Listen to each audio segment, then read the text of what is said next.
السلام عليكم ورحمة الله وبركاته. ازيكم؟ يا رب تكونوا بخير. النهاردة هنعمل مع بعض وصفة الهوت شوكولات المنزلي. هنعملها بمكونات سهلة جدا وبسيطة. يلا بينا ندخل على المكونات بتاعتنا.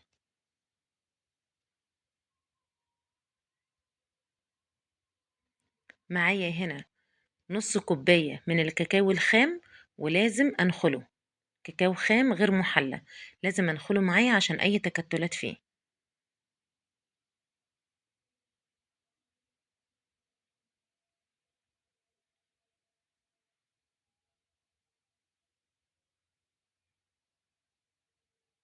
ومعايا هنا نص كوباية من السكر البودر، ومعايا معلقتين من النشا. ده مقدار نص كوباية، لو كوباية هيبقى 4 نشا. ومعايا نص كوباية من اللبن البودر، ومعايا نص كوباية من الكريم شانتيه، ومعايا نص كوباية من الشوكولاتة المبشورة أو ممكن شوكولاتة شيبس. ومعايا معلقة صغيرة من الفانيليا، ومعايا نص معلقة صغيرة من القرفة، ودي حسب الرغبة. لو في شوكولاتة شيبس يبقى تمام. وحطيت الفانيليا، وحطيت معاهم نص معلقة قرفة، قلتلكوا حسب الرغبة. بعد كده معايا برطمان مغسول كويس ومتعقم، وهبدأ أعبي فيه المسحوق دوت. المسحوق اللي انتوا شايفينه ده هيكفي معايا لحد آخر الشتاء. هنا بقى بحط كوباية من الحليب معاها معلقتين من المسحوق بتاع الشوكولاتة،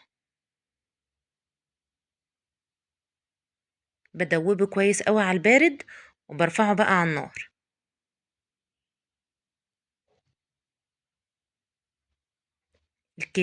الكريم شانتيه اللي انا حطيته ده اختياري، ممكن ما تحطوش الكريم شانتيه، وبدل معلقتين نشا تحطوا 4 معالق نشا. بدوبه زي ما انتوا شايفين كده، وبعد كده بقى هبدأ ارفعه على النار.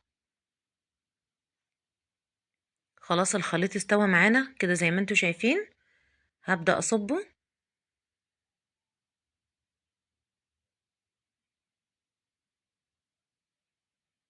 بعد كده ممكن اعمل معايا كريم شانتيه واحط على الوش، وممكن كريمة لباني بس كريمة حلويات، ممكن لو في مارشميلو، اي حاجة حسب التزيين. وبعد كده بحط عليها شوكولاتة شيبس او شوكولاتة مبشورة. وكده خلاص وصفتنا النهاردة خلصت، واشوفكم ان شاء الله بإذن الله في وصفات جديدة. والسلام عليكم ورحمة الله وبركاته.